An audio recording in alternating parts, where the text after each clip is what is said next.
Okay. ये ना बच्चे एक ना एक्सपेरिमेंट है। अगर हमने कोई रिसर्च करनी है कि अगर आपने मैंगो की डिटेक्शन करनी है और उसकी हार्वेस्टिंग मशीन बनानी है, क्या करनी है? मैंगो की डिटेक्शन एंड हार्वेस्टिंग मशीन बनानी है आपने। तो आपका प्रॉब्लम क्या है कि मैंगो हार्वेस्टिंग क्या है कि वो एक लेबर इंटेंसिव है। अच्छा, और टाइम सेंसिटिव है एंड कॉस्टली है। अगर हम बहुत ज्यादा लेबर यूज करेंगे, इसमें एक मसला ये है कि हमें पता नहीं चलता कि कब हार्वेस्ट करनी है। हमें ये नहीं पता कि फ्रूट हार्वेस्ट हो गया है कि नहीं, फ्रूट हार्वेस्ट के काबिल है कि नहीं। ठीक है, फ्रूट। अच्छा, अब हमें कैसे पता चलेगा कि ये फ्रूट जो है इसको अब हमें हार्वेस्ट करना चाहिए? उसके लिए हम क्या करते हैं कि जो मैंगो होता है या कुछ भी क्रॉप का हार्वेस्टिंग हमें कब करनी चाहिए? जी हमाद। जब उसके अंदर के न्यूट्रिएंट्स वगैरह पूरे हो गई या कोई भी खास रेडनिंग स्टेज हो, क्या हमें पता चल जाएगा कि हैदर अली, ये बताएं कि शेल्फ लाइफ क्या होती है? मेडिकल अच्छा। उसके न्यूट्रिएंट्स के मितान लेके ऐसे अगर इससे नीचे चली गई खाने की कुछ। जी, दुआ आप बताएं शेल्फ लाइफ क्या होती है?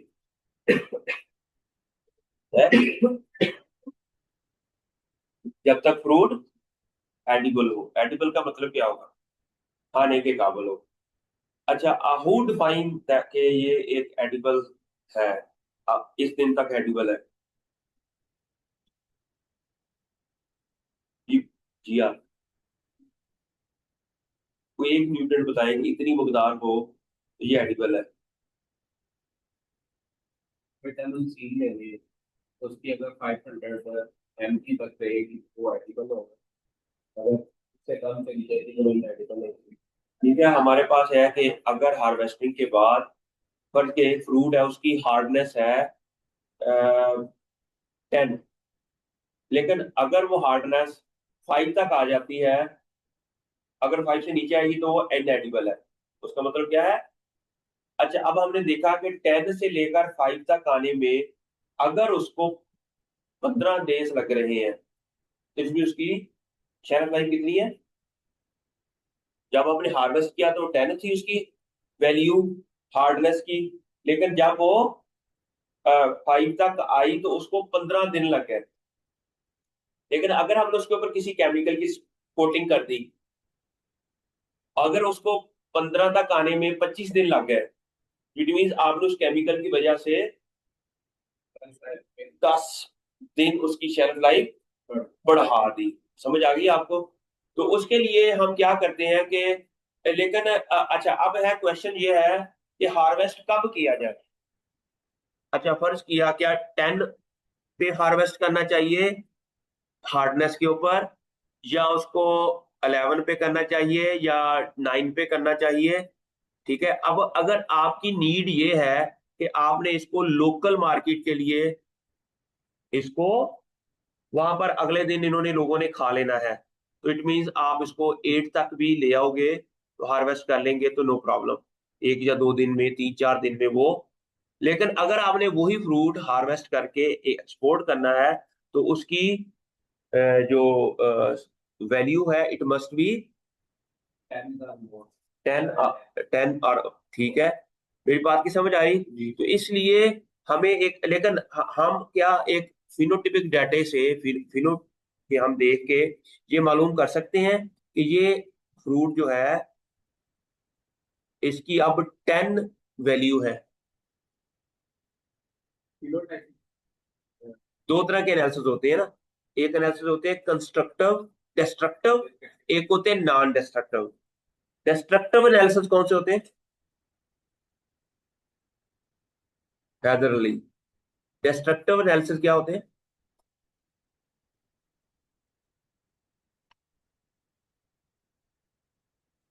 जी, आप बचे। जी बच्चे साथ वाले रोशन,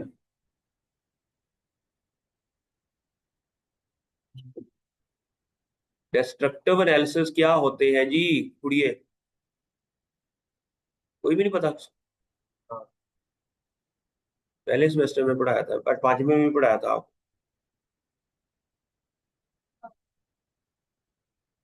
अच्छा, डिस्ट्रक्टिव एनालिसिस वो होते हैं जब हम किसी फ्रूट को हार्वेस्टिंग के बाद उसको तो हम डिस्ट्रॉय करते हैं। डिस्ट्रक्टिव लफ्ज से इतने आप असल में ना आप पहले तो डिस्ट्रक्टिव लफ्ज को देखो ना। डिस्ट्रक्टिव लफ्ज का मतलब क्या है? डिस्ट्रॉय करना। एक ऐसा एनालिसिस जो हम फ्रूट को पीलिंग करके उसमें से जो कंपोनेंट है वो अलहदा करते हैं, फिर उसका एनालिसिस करते हैं। हैदर अली, अगर तेरा एनालिसिस करना हो तेरे अंदरों तिल कटिया जावे, अखा कटिया जान, फिर तेरा एनालिसिस किया जावे। अ, अगर तो हमारे सारे डिस्ट्रक्टिव एनालिसिस हों फिर तो सारे बंदे मर जान। ठीक है, लेकिन हम चाहते हैं कि नॉन डिस्ट्रक्टिव एनालिसिस हो। नॉन नॉन डिस्ट्रक्टिव कौन से होंगे? सिम्टम्स देख के या उसकी फिजिकल अपीयरेंस की बेस के ऊपर हमें यह पता चल जाए कि इसके अंदर क्या है। जी मोशन, कैसे, कौन से ऐसे नॉन डिस्ट्रक्टिव एनालिसिस कौन से होंगे?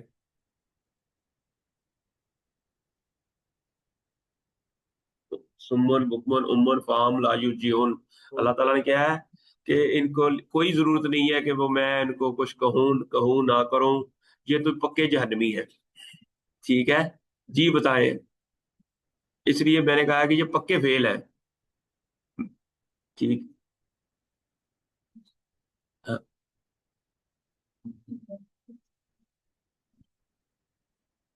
अच्छा, हम फिनोटाइप, हाँ फर्ज किया हमने एक मेथड डेवलप किया। हमने देखा कि फ्रूट का कलर है, हमने कैमरा लिया, कैमरे से, अच्छा अब आपको दुनिया के तमाम कलर तीन कलर से मिलके बने हैं। क्या है? Red white red green blue. Blue. Red green blue. ठीक है, इन तीनों को मिक्स करते हैं। और क्या कर, 100 ml रेड हो, 2 ml ग्रीन हो, 3 ml, और उनको मिक्स करेंगे तो फिर क्या ऑरेंज मिल जाए। अगर 2 ml रेड हो, 3 ml वो हो, 5 ml वो हो, उनकी रेशियो डिफरेंट हो, और उसको मिलाएं तो वो पिंक बन जाए। फर्ज किया मैं कह रहा हूं ना। ठीक है, इट मीन दुनिया के तमाम जो कलर्स हैं उनकी एक खास रेड की वेवलेंथ होती है, उसकी ग्रीन के उसके अंदर खास हर कलर की। अगर प्योर रेड है ना, उसके अंदर 100 वेवलेंथ रेड होगी, बाकी दोनों 0 0 होंगी। अगर प्योर ब्लू है, उसके अंदर 100 ब्लू होगा, दोनों 0 0 होंगी। लेकिन अगर कोई मिक्सचर होगा तो उसके अंदर इन तीनों कलर का, आप आर्ट किया होगा, आप लोग आर्टिस्ट भी हैं, लैंडस्केप डिजाइनर भी हैं, आर्टिस्ट भी हैं, बचपन में स्कूल में आपने आर्ट किया होगा, वहां पर कलर लेके जाती होंगी। ठीक है, तो क्या हुआ कि आपने पता ही नहीं कि वो कैसे आपने कलर किया होगा, कैसे आर्ट किया होगा, डिजाइन कैसा किया होगा, वो सारी चीजें भूल गए आप लोग। आती होंगी जब आप बच्चे थे, जब आप अपने पापा की परियां सीगियां, तो जब पापा के जिन भूत सीगे ते ਤੁਹਾਨੂੰ आंदा होना उस टाइम। ठीक है, लेकिन अब आप लोगों को भूल गया है। ठीक है, अब आप परियों वाली और पापा के जिन्नों जिन्नों वाली बातों से बाहर निकल आए। नो, आपने खुद पापे बनने वाले हैं। ठीक है, समझ आ गई आपको? अब आप लोगों ने लोगों को ट्रेन करना है। अब तीनों का कलर अगर हम मिक्स करें, अच्छा अब अगर हमारे पास एक ऐसा कैमरा हो, वो फ्रूट के ऊपर जाकर सिर्फ पिक्चर ना ले, वो जब पिक्चर लेके हमें ये भी बता दे कि इस टाइम इसकी रेड वैल्यू कितनी है, ग्रीन वैल्यू कितनी है, ब्लू वैल्यू कितनी है, फिर हम एग्जैक्टली उस फ्रूट का एनालिसिस करें डिस्ट्रक्टिव। फिर हमें पता चले कि इसके अंदर विटामिन सी कितना है, फिर हमें पता चले कि इसके अंदर टोटल सॉल्युबल सॉलिड कितने हैं, फिर हमें पता चले कि इसके अंदर फर्मनेस कितनी है इसकी। फिर ये भी हम डाटा ले लें कि इसकी जो है ना फ्रूट का साइज कितना है, ये सारे कहानी हमने ना मालूम कर ली। मेरी बात की समझ आई ना? अब आपके पास एक डाटा आ गया कि जब ये फुल्ली येलो होता है, फुल्ली ग्रीन होता है, तो इसके अंदर उसकी आरजीबी की वैल्यू ये होती है, और इसके अंदर विटामिन सी कंटेंट 700 mg होता है। लेकिन थोड़ा सा लाइट येलो होता है तो फिर इसके अंदर विटामिन सी 650 आ जाता है।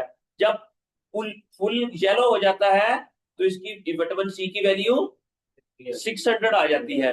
लेकिन जब बिल्कुल डार्क येलो हो जाता है तो इसकी, ठीक है, मेरी बात की समझ आई? ये डाटा आपने जनरेट कर लिया, कैमरा लिया, तो आपने एक कैमरा लिया, लेकिन वो कैमरा ऐसा है जिसके अंदर सेंसर वाला है। सेंसर का मतलब दे can easily measure the value of red, green and blue.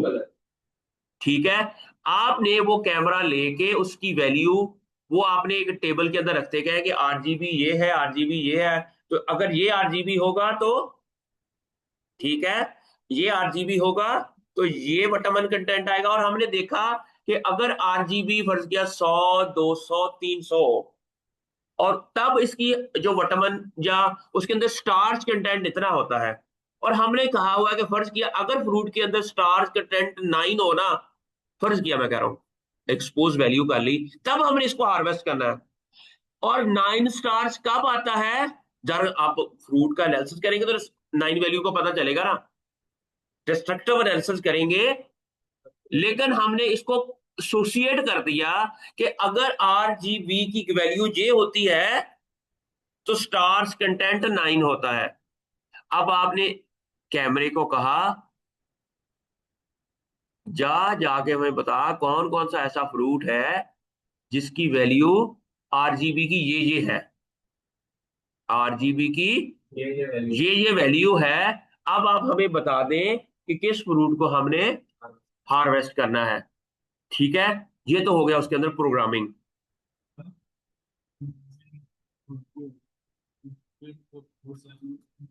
Light की बना पर कांस्टेंट आ जाए। अच्छा हाँ, this is another very good question कि आपने जब ये डाटा लेना है तो आपको ये भी पता होना चाहिए कि उस टाइम वेदर कंडीशन क्या है। वो आपने सुबह के टाइम लेना है ये डाटा, शाम के टाइम लेना है, और क्लियर आपको पता होना चाहिए कि इस टाइम लाइट की इंटेंसिटी भी जो है ना वो कितनी होनी चाहिए। हमने उस लाइट की इंटेंसिटी के मुताबिक ये डाटा लिया हुआ है। फर्ज किया हमारे पास अगर शाम का टाइम होगा तो जब हम फ्रूट से वो डाटा लेंगे तो उसके आरजीबी और आएंगे। लेकिन सुबह के टाइम लेंगे, दोपहर के टाइम लेंगे, उस फ्रूट के आरजीबी। अच्छा, हम अगर एक सॉफ्टवेयर बना हुआ है अमेरिका में, उन्होंने अपनी कंडीशंस के मुताबिक बनाया हुआ है, हम वो यूज नहीं कर सकते क्योंकि उन्होंने अपने उस कैलिफोर्निया की वेदर और एनवायरमेंटल कंडीशन के मुताबिक वो डाटा ट्रेन किया हुआ है पाइथन से। ठीक है, और एक मशीन बनाई हुई है, वो मशीन और एक सॉफ्टवेयर के साथ उसके साथ सेंसर लगे हुए हैं। सेंसर किसे कहते हैं बच्चे? What is sensor?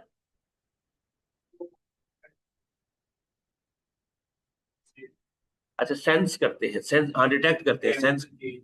कोई सेंस कर लेना, फर्ज किया हमने देखना कि यहाँ हम एक थर्मामीटर रख दें, डिजिटल थर्मामीटर, और वो हर एक एक मिनट का जो टेम्परेचर का डाटा है ना वो हमें, और उसको रियल टाइम में एक एक्सेल की शीट के ऊपर कंप्यूटर के अंदर ऐड करता जाए, हम वेबसाइट से या एक ऐप से उसको देखते जाएं।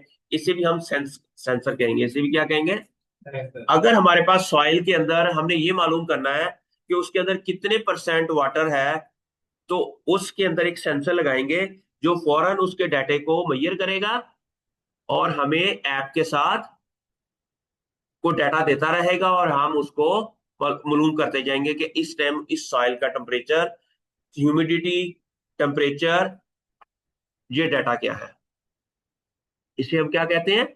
जिस तरह आपकी आईज बड़ी अच्छी सेंसर होती हैं, आप आप देख के पता लग जाता है कि इस टाइम क्या हो रहा है, दिन है रात है, ये सेंसर है। ये क्या है आपका? सेंसर है। सेंसर हमें अप टू डेट रखते हैं। ठीक है, हम सेंसर के बगैर भी एग्रीकल्चर कर सकते हैं, लेकिन आजकल जिस तरह पूरी दुनिया के अंदर टेक्नोलॉजिकल इनोवेशन आ रही है, you must know what is a sensor. जिस तरह हमने प्लांट टिश्यू कल्चर लैब के अंदर, प्लांट टिश्यू कल्चर लैब के अंदर आपने एक कैमरा बनाना है, ग्रोथ चैम्बर बनाना है। हम चाहते हैं कि उसका जो डाटा है ना, टेम्परेचर, हमने अरेबिडोप्सिस का पौधा लगाना है वहां, और अरेबिडोप्सिस के पौधे की रिक्वायरमेंट ये है कि वो 18 से कम ना हो टेम्परेचर, और 24 से ज्यादा ना हो। वहां पर एक सेंसर लगाया हुआ हमने, और वो सेंसर जब भी टेम्परेचर 24 से ज्यादा होगा तो एसी ऑन कर देगा, और यूं ही 18 से कम होगा तो हीटर ऑन कर देगा। क्या कर देगा? अच्छा, लेकिन जब 18 से 24 के दरमियान में होगा तो सारा सिस्टम शट डाउन कर देगा, ताकि हमारी एनर्जी की बचत हो सके, ताकि हमारी एनर्जी की बचत हो सके। हमने एक ऐसा इको फ्रेंडली अप्रोच बनानी है कि हमारे प्लांट ग्रोथ चैम्बर्स चलते रहें, उसके अंदर हम प्लांट टिश्यू कल्चर करते रहें, लेकिन हमारा एनर्जी एफिशिएंट हो। क्या हो? एनर्जी एफिशिएंट बनाने के लिए हमें वहां एक ऐसा सेंसर लगाना पड़ेगा जो कि, अच्छा, उस फिर एक और भी है कि हमने ये करना है कि उसके अंदर एक और, वो एक हम जो ग्रोथ चैम्बर्स होते हैं उसके अंदर एक और चीज भी ऐड करते हैं जिसको हम कहते हैं टाइमर। हम चाहते हैं कि अरेबिडोप्सिस की को पौधे को 14 घंटे लाइट चाहिए, 8 घंटे डार्कनेस, या 10 घंटे। उसके साथ हम टाइमर भी ऐड कर देंगे कि उसके अंदर ये जो जो लाइटें हैं ना, ये इतनी देर के लिए रहे और इतनी देर के लिए बंद हो जाए। फिर आजकल जो नई इनोवेशन है वो ये है कि पौधों को सारी लाइट नहीं चाहिए होती। लाइट के अंदर होते हैं 7 कलर। पौधे को ग्रो करने के लिए सिर्फ 2 लाइट्स चाहिए होती हैं, ब्लू और रेड। कौन सी? ब्लू और रेड। और फिर उसकी भी एक खास वेवलेंथ चाहिए होती है। आजकल इस तरह की प्रोग्रामेबल लाइट्स आई हुई हैं। तो फिर हम क्या करते हैं कि ओके, दिन टाइम रेड की इंटेंसिटी इतनी हो, ब्लू की इंटेंसिटी इतनी हो, रात के टाइम इंफ्रारेड इतनी हो, उसकी सारी सेंसिंग करके, जो आजकल मॉडर्न ग्रीन हाउसेस बने हुए हैं उसके अंदर इस तरह के सेंसर लगे हुए हैं, और वो सेंसर उसके मुताबिक कंट्रोलेबल है। ठीक है, एआई की जो टेक इंडस्ट्री है उसके अंदर फिर हमें इस तरह की भी एक सेंसर चाहिए। क्या चाहिए? सेंसर चाहिए। ठीक है, तो ये वो सारी हमें प्लांट टिश्यू कल्चर के अंदर अगर हमने हार्वेस्टिंग करनी है तो उसके लिए डिफरेंट ये जो अप्रोचेस हैं, हमें लेस कॉस्ट चाहिए, लेस एनर्जी एफिशिएंट चाहिए। एनर्जी एफिशिएंट का मतलब होता है कि सस्टेनेबल डेवलपमेंट गोल जो है यूएनओ ने, ठीक है, आजकल मैंने उस दिन भी बताया कि दुनिया की सारी रिसर्च किसके ऊपर फोकस कर रही है? क्लाइमेट चेंज के। क्लाइमेट, कोई भी आप प्रोजेक्ट लिखोगे, इंटरनेशनल बॉडीज को अप्लाई करोगे, उसके अंदर आपने कहना है कि मेरे इस प्रोजेक्ट से कोई क्लाइमेट चेंज नहीं होगी, या अगर क्लाइमेट चेंज होगी तो मेरी कौन सी वैरायटीज है जो मैं डेवलप करूंगा, जो कौन सी ऐसी टेक्नोलॉजी है जो डेवलप करूंगा, वो under that climatic condition survive करेगी। सिर्फ यही फोकस है आजकल पूरी दुनिया का रिसर्च का। अब आपने जब कोई प्रोजेक्ट लिखना है या किसी टॉपिक के ऊपर रिसर्च करनी है, क्योंकि आपने मलका बरतानिया के पोटैटो ठीक करने हैं, ठीक है, तो वो कैसे ठीक करने हैं? आपने कहना है कि मलका बरतानिया तेरे पोटैटो 2040 लंदन का टेम्परेचर, अगर एवरेज टेम्परेचर 20 है तो ये 21 हो जाएगा, लेकिन थोड़े आलू मर जाने हैं। तो मेरे को ऐसी टेक्नोलॉजी है कि मेरे पास ऐसा नॉलेज है, मैं लेकिन लंदन में आके इंपीरियल कॉलेज में आके काम करूंगा, मैं प्रोजेक्ट के ऊपर काम करूंगा। आपके जो 21 टेम्परेचर होना है उस दौरान मैंने जो पोटैटो ग्रो करने हैं वो टेक्नोलॉजी में आपको डेवलप करके, नहीं फिर मुझे, मैं उधर ही रहूंगा। ठीक है, मैं पूरी जिंदगी आपका, आप मुझे सर का खिताब देंगे ही, मैं और मैं आपकी इमिग्रेशन ले लूंगा और पूरी जिंदगी मैं गुलाम बन के रहूंगा। ठीक है, तो अब ये है वो मेरी ख्वाहिशात और वो चीजें कि जिसके थ्रू, लेकिन ये तो अच्छा, रिसेंटली कल परसों में शायद मैं बताया था कि शायद मैं एक वीडियो देखी कॉफी के ऊपर। ठीक है। वो कॉफी के ऊपर काम कर रहा है, बंदा जर्मन प्रोफेसर है। वो क्या कर रहा है कि वो जर्मन वाले ये कहते हैं कि 2050 में ना कॉफी 70% इलाकों से ना, जहां पर आजकल कॉफी प्रोड्यूस हो रही है, वो नहीं होगी। ठीक है, मैं अभी से सोच रहा हूँ कि ऐसा eco friendly approaches, regenerative agriculture के ऊपर काम किया जाए। उसके अंदर एआई मॉडलिंग के थ्रू इस तरह का डाटा जनरेट किया जाए जिससे हमें ये पता चल जाए कि जब ये चेंज हो जाएगा टेम्परेचर, तो फिर कॉफी क्यों हमने कैसे प्रोड्यूस करना है। हम ऐसी वैरायटीज डेवलप कर रहे हैं वहां पर that can withstand under that changing climatic condition. अगर 2050 में 70% इलाकों में कॉफी नहीं रहेगी तो हम जनरली वाले कैसे कॉफी पियेंगे, हमारा तो मसला हो जाएगा। और हम पूरी दुनिया, युगांडा, रवांडा, इंडोनेशिया, वो सारे काम कर रहे हैं जर्मनी की बेहतरी के लिए। हालांकि अभी उनको कोई मसला नहीं है, उनको ये मसाइल 2050 में आने हैं। ठीक है, लेकिन अभी वो खुद कफील है, अभी वो दुनिया जहां की यशी कर रहे हैं। क्लाइमेट चेंज के ऊपर पूरी दुनिया के अंदर उन्होंने ये जो ड्रामेबाजी स्टार्ट की हुई है, वो भी सिर्फ अपने आप को 2050 में प्रोटेक्ट करने के लिए की हुई है। हमारे प्रॉब्लम क्या है? वो क्लाइमेट चेंज है, लेकिन अभी हमारे प्रॉब्लम भूख है, हमारी प्रॉब्लम इंडस्ट्रियलाइजेशन है, हमारी प्रॉब्लम क्या है? फूड सिक्योरिटी है। ठीक है, तो लेकिन ठीक है, उसको क्लाइमेट चेंज के मुताबिक अपने आप को कर लें, लेकिन हमारे जो प्रॉब्लम्स हैं हमें उनको एड्रेस करना चाहिए। ठीक है, हमारा प्रॉब्लम ये है, तो उन प्रॉब्लम्स को कैसे हल किया जाए, ये हमारा रिसर्च मेथड इन हॉर्टिकल्चर का मकसद ही यही है कि हम पहले अपने प्रॉब्लम आइडेंटिफाई करें और उसका रिसर्च करके कुछ सोल्यूशन, और एमिकेबली सोल्यूशन हो that will help not only हमारी जो प्रोडक्शन हैं और हमारी वो जो चीजें हैं उसको ठीक कर सके। अब दोबारा हम मैंगो हार्वेस्टिंग की तरफ जा रहे हैं कि AI can automate fruit detection. What does it mean motion? AI and machine learning can automate fruit detection, कैसे करेगी ये? क्या करेगी? यहां पर फ्रूट डिटेक्शन का मतलब क्या हो?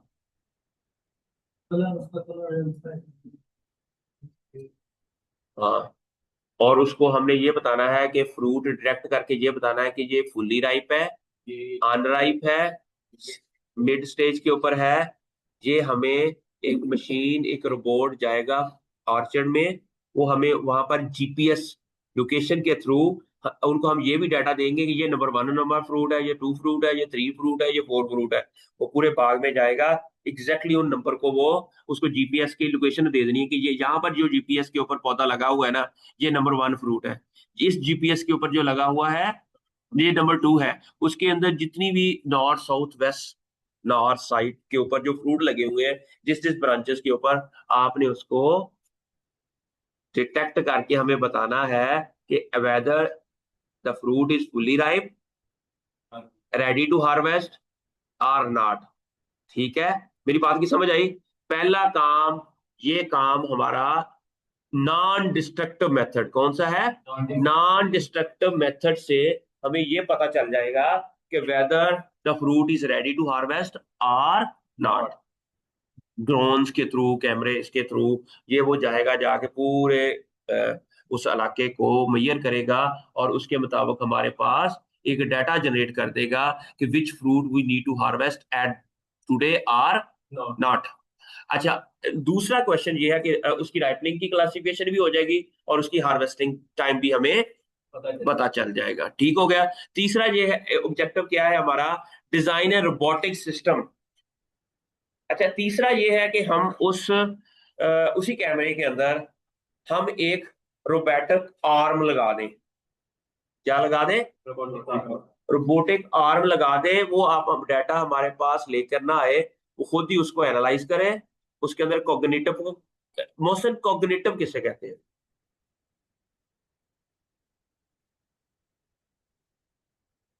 बच्चे?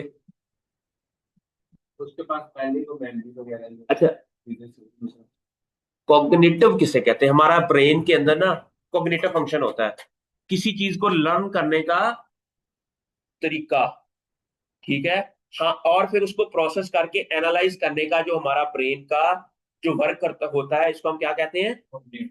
आपका जितना अच्छा कॉग्निटिव फंक्शन होगा, उतना आप अच्छे इंटेलिजेंट होंगे, उतना अच्छा आप डाटा प्रोसेस कर सकोगे।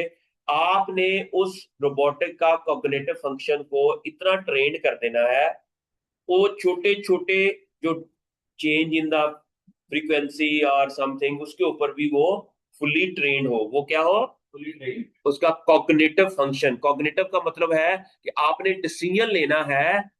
अभी इस देखे आप भी फ्लड को आने में कितनी देर लगेगी, या आप किसी ऐसी जगह फंस गए हैं, अब आपने उसके ऊपर डिसीजन लेना है कि इस मसाइल को कैसे हल किया जाए। अगर आप बहुत अच्छे ट्रेंड है, आपके ब्रेन ने वो पूरा प्रोसेस करके एक ऐसा डिसीजन लिया और उससे वो प्रॉब्लम हल हो गया, it mean you are intelligent and your cognitive function is also well advance है, एवॉल्व हुआ है, और they can easily fit under various climacteric conditions. बच्चे समझ आ गई आपको। तो कॉग्निशन का मतलब क्या होता है, आपकी ब्रेन की लर्न करने की सलाहियत कितनी है, ठीक है। इसीलिए आप लोगों ने ब्रेन को अपने को भी ट्रेन करना है, आर्टिफिशियल डाटा को भी ट्रेन करना है, ठीक है। मैं तो अब सारे अपने एमएससी के बच्चों को ना इसी के ऊपर ही लगा रहा हूँ। अभी वो डॉक्टर तारक नहीं है, वो उसके साथ मिलके मैं तो इसको हम अच्छा, अगर हम मैं चाहता हूं कि there are some software available जो कि अमेरिका के हैं, हम उसको यूज नहीं करेंगे, हम अपने सॉफ्टवेयर डेवलप करेंगे, अपने सॉफ्टवेयर, अपने डाटे, अपनी उनको एनवायरमेंटल कंडीशंस देंगे। उसके लिए एमएससी के बच्चों को मैंने ये कहा कि आप रिसर्च पेपर पढ़ें, डाटा दें, और उस डाटे को इस फॉर्म में डिजाइन करें कि वो मशीन इजीली, वो तारक के साथ हम मिलकर ये इस तरह का एक इंशाल्लाह कोई है, कोई एक सेशन रखा लें उनके साथ। तो उसके साथ हम लगा लेंगे। आप मुझे बताएं किस दिन हम उसको, हम आपको इस क्लास में भी उसको पूरा दिन हम बुला लेंगे, पूरा सेशन ले लेंगे इसके ऊपर, ठीक है। क्योंकि मैं कल परसों भी मेरी एक स्टूडेंट आई हुई थी, फरवा, फरवा मुर्जाना, वो एमएससी मेरे मेरे से करके गई है इधर। उस टाइम ये जीनोम ये वो चीजें उसको वो कहती थी सर, ठीक है। अब वो कहाँ काम कर रही है ना, वो एक एनजीओ के अंदर काम कर रही है जो कि वुमेन एम्पावरमेंट पे काम कर रही है, लेकिन वहां पर, लेकिन वो अग्रानोमिक राइस के ऊपर काम कर रही है, ठीक है।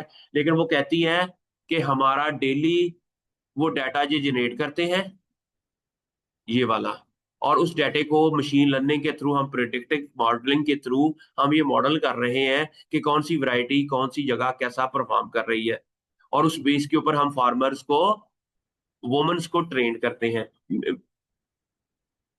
समझ आ गई।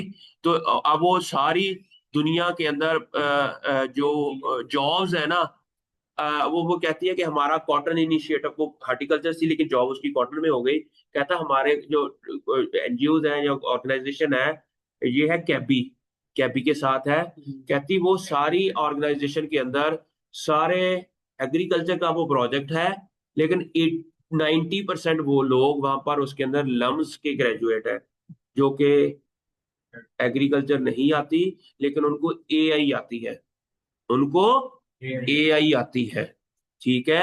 और वो कहती, लेकिन मसाइल यही है कि हम बड़ी मुश्किल से उसके अंदर ना फिट आ रहे हैं, और हमने फार्मर्स तक जाना है। फार्मर को जो डाटा, उसके लिए हमें सिर्फ दो, ये तीन बंदे हमारे ना, हमने एग्रीकल्चर हायर किए हुए हैं, बाकी ज्यादातर लोग, इसलिए हमारी एग्रीकल्चर की सारी जॉब्स आज से 10 साल के बाद टेक्नीशियन, हाई टेक लोग खा जाएंगे, ठीक है। अब हमें बीएससी ऑनर एग्रीकल्चर की बजाय agriculture informatics, agriculture technology, agriculture के हॉर्टिकल्चरल, साथ में ये जो टेक्नोलॉजी का भी जो है ना, हमें बच्चों को बताना चाहिए। मेरा, आपका लोगों का हर एक का पॉइंट ऑफ व्यू डिफरेंट हो सकता है, लेकिन जॉब सारी की सारी चेंज हो जाए। जी मुदस्सर भाई, मुबशर मुदस्सर मुदस्सर जो भी अथवा, सॉरी, अच्छा वो मेरा नहीं आया अभी तक। क्या वो सर, 7 सेमेस्टर का नहीं हो रहा? टी पैड, क्यों? टी पैड नहीं है, सॉरी, टीयर है, क्योंकि छवि तो ऑनवर्ड जेडे सेशन ही गया ਉਹਨਾਂ ਦਾ अचानक तो नहीं होना। नहीं होना अजे तक ਜਿਹੜੀ फर्स्ट सेमेस्टर का होएगा। फर्स्ट ਦਾ ਆਏਗਾ। एमएससी फर्स्ट का। ਹਾਂ ਥਰਡ ਦਾ ਵੀ ਸ਼ਾयਦ ਹੀ ਚੱਲੇ ਕੋਈ। एमएससी फर्स्ट का होएगा। एमएससी फर्स्ट ਦਾ ਹੋਏਗਾ, ਹਾਂਜੀ वेरी, एमएससी थर्ड ਦਾ ਵੀ ਹੋਏਗਾ। अच्छा एमएससी तो साढ़े को तो फर्स्ट ही है ना। तो वो मेरी मेरी भी ईमेल जनरेट करा देंगे। हाँ। ठीक है, मेरा कोई सीएनएसी चाहिए था। नहीं ਤੁਹਾਡਾ है है ना ऑलरेडी थोड़े को है डाटा मेरा। ठीक है, तुझी बातें गए ਐਵੇਂ ਮੁਬੀਨ ਸਾਹਿਬ ਤੁਹਾਨੂੰ ਟਰਾਈ ਜਾਂਦੇ ਸੀ ਹੈ। ਓਕੇ, ਲੇਕਿਨ ਜਦੋਂ ਐਮਐਸਸੀ ਜਾਓਗੇ ਫਿਰ ਤੇ, ਲੇਕਿਨ ਅਸੀਂ ਮੈਂ ਆਪ ਖੁਦ ਆਈ ਹਾਂ, ਮੈਂ ਹੁਣ ਤੁਹਾਨੂੰ ਨਾ ਖੁਦ ਹੀ। ठीक है, ठीक है, सेरा था वही रहना। अच्छा अब आ गया, अच्छा अब ये था इंट्रोडक्शन हमारा ना बच्चे। अब आ गया प्रॉब्लम स्टेटमेंट क्या है। आप बच्चे ये पढ़े, इधर आके पढ़ लें। प्रॉब्लम स्टेटमेंट है क्या मैंगो के अंदर। Mango harvesting required high labor and is in farmer facility loss to बच्चे एक minute, your purpose is to train this robots, these are all the robots। अब इनको ट्रेन करना है कि ये प्रॉब्लम क्या है, कैसे करेंगे। हाईटेक का दौर है, तो आपने इन रोबोट्स को ट्रेन करना है, कैसे करेंगे। नहीं, ये प्रॉब्लम के बारे में आपने एक लेक्चर देना है, जिस तरह मैं लेक्चर दे रहा हूँ। मे भी मेरा मेथड अच्छा ना हो, लेकिन आपने इन बच्चों को बताना है कि प्रॉब्लम क्या है। बताएं। मैनुअल लेबर एक तो ढूंढनी मुश्किल हो जाती है। मुझे नहीं बताना, आपने इनको बताना है। जी बच्चे, मैनुअल लेबर एक तो ढूंढनी मुश्किल होती है, और ऊपर से वो कॉस्ट ऑफ प्रोडक्शन उसकी ज्यादा होती है। ओके, और तीसरी बात, जो farmer face due to delayed और इम्प्रॉपर हार्वेस्टिंग। डिलेड हार्वेस्टिंग इसलिए होती है क्योंकि सेंसर वगैरह नहीं लगे होते उसके साथ, और फार्मर वो जो नजर आता है वही पिक करते हैं, और जो रह जाता है वो नहीं पिक कर सकते। Safety concern to them due to manual picking. There are lot of safety बैठे बच्चे। अच्छा, इट मींस दैट पहली गल है कि ऐदा ही चलना पाकिस्तान ऐदा ही चलता रहे। अच्छा, ऐदा ही चलता रहा तो की होएगा। हम दुनिया से पीछे, पहले हम बहुत दुनिया से पीछे रह गए हैं। हमने सिर्फ एक टेक्नोलॉजी के अंदर अच्छे रहे हैं, फौज टेक्नोलॉजी। तो वो पूरी दुनिया में वाकई अगर जो भी उसकी पॉलिटिकल सिचुएशन के अलावा आज अगर दुनिया में पाकिस्तान की इज्जत हो रही है ना, उसकी मेन वजह पाकिस्तान के अंदर आर्मी की जो टेक्नोलॉजी है, जो हमारे पास एटम बम है, जो हमारे पास ये चीजें हैं। इट मींस और किसी शोबे की वजह कोई इज्जत नहीं हैगी थोड़ी, एग्रीकल्चर की वजह कोई दुनिया की इज्जत नहीं हैगी थोड़ी, थोड़ी इलेक्ट्रॉनिक मशीनरी की वजह कोई इज्जत नहीं हैगी। अगर आप देखें कि आपकी और कोई भी शोबा उठा के देख लें जिसकी वजह नहीं इज्जत दुनिया में आपकी इज्जत हुई है डिफेंस, डिफेंस पाक फौज जिंदाबाद। ਇਹਦੇ ਵਿੱਚ ਤੇ ठीक है ਉਹਨਾਂ ਦਾ पॉलिटिकल सिस्टम वो गलत था, उसको हम कंडेम करेंगे। लेकिन दुनिया में अगर आपकी इज्जत है तो आपके पास ट्रेंड पायलट है, आपके पास JF-17 थंडर है, आपके पास मिसाइल टेक्नोलॉजी दुनिया की सबसे अच्छी टेक्नोलॉजियों में एक है। याद नहीं कैसे सबसे अच्छी है, लेकिन इट मींस हमने टेक के अंदर अच्छा है। जिस जगह हमने टेक के अंदर अच्छे हैं, वहां हमारी पुराना दौर अब खत्म हो गया, जहां पर सिर्फ मैनुअल चीजें होती थी। पहले रिसर्च भी यही होती थी कि पौधे देख लो कि उन्होंने लीफ की शेप के अंदर डिफरेंस किया, इस तरह करके तो वैरायटियां डेवलप कर लेंदे सी। अब नहीं हो सकता ये, जब तक ये हम समझेंगे हम बहुत। ठीक है, मेरी बात की समझ आई ना। तो अब ये वो सारे प्रॉब्लम्स हैं, वी नीड टू अंडर आप। अच्छा, मैं अक्सर आई हैव नो आइडिया कि आप लोग का सेक्ट कौन कौन सा है। हम सब जस्ट हमें एक बहुत ज्यादा कॉन्फिडेंस चाहिए। ठीक है, जिस तरह मैं दो बंदों की एग्जांपल दूंगा, एक सलाहुद्दीन अयूबी की और एक इमाम खुमैनी की, जिनके अंदर एक कॉन्फिडेंस था हम चेंज लेकर आएंगे। वो कैसे आई थी, और वो लोगों से डरते नहीं थे, वो लोगों से वो उन्होंने कहा कि हमने ये, और अभी ये जो गनी साहब हमारे कल जो उधर पकड़े हैं इसराइल वालों ने, ठीक है, तो मैं ये कुछ एग्जांपल्स हैं दुनिया में जो वाकई है, ठीक है। तो इसलिए हमें किस तरफ जाना है, हमने क्या करना है, हम सिर्फ उन वेस्टर्न पावर का मुकाबला ही तब कर सकते हैं if you are well aware of the situation. Situation क्या है और उस सिचुएशन को कैसे डील करना है, तब ही आप उन कुब्बतों का, वो देख लो अभी से 2050 का सोच रहे हैं वो अभी से, और हमें अभी भी हम 1947 के इरा में जी रहे हैं, ठीक है। तो हमें क्या करना पड़ेगा, हमें क्या करना चाहिए, अभी भी हम सिर्फ इसीलिए क्लास पढ़ने आते हैं, पता नहीं यार बस पास हो जाइए, तो अभी हमारा माइंडसेट नहीं बना, अभी भी बच्चे हमारे वैसे ही बस खाना पूरी के लिए आते हैं। तो this is really bad thing, ठीक है। अच्छा, बल्कि आप तो मुझे ट्रेन करो सर, हमें कल ये पढ़ना चाहिए, हमें ये पढ़ा दें, ठीक है। यू मस्ट ट्रेन अस, मैं रोबोट हूं, आपने मुझे मशीन लर्निंग के थ्रू आपकी अपनी बॉडी लैंग्वेज से आपने मुझे लर्न कराना है कि सर हमें ये पढ़ना चाहिए।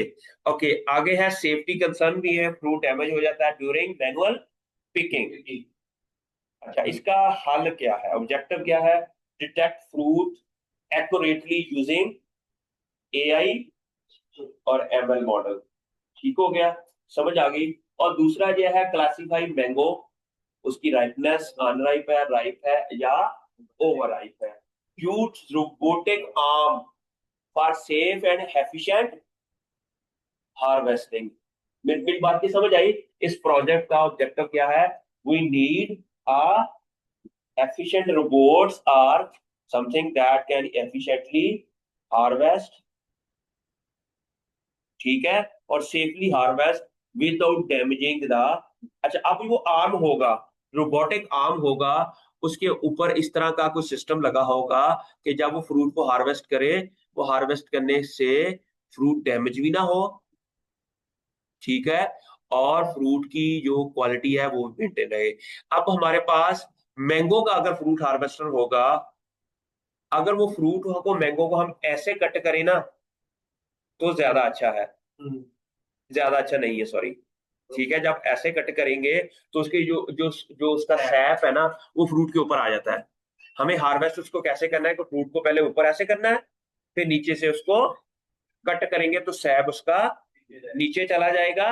इट मींस ये हमने उस फ्रूट को, उस रोबोट को हमने ट्रेन करना है, ठीक है, उस रोबोट को हमने ट्रेन करना है कि उसको हार्वेस्ट आपने, मैंने कहा था कि एल्गोरिदम क्या होता है कि step by step instruction, step by step instructions, ठीक है। वो, लेकिन आपने नहीं वो उसको इंस्ट्रक्शंस दी, आपने सिर्फ बताना है एक कंप्यूटर इंजीनियर को कि ऐसी, हम, फर्ज किया आपने कंप्यूटर को कहा कि पहले वो जाए, डिटेक्ट करे, डिटेक्ट करने के बाद फ्रूट को टिल्ट करे और फिर कट करे, ठीक है, और फिर उसको, अब वो उसके लिए इंस्ट्रक्शंस कैसे मिलेंगी अगर हमने वो एल्गोरिदम क्या होता है, गाइड करेगा। मैंने उस दिन आप लोगों को कहा था कि अगर आपने चाय बनानी है, मौसम कैसे बनाएगा चाय,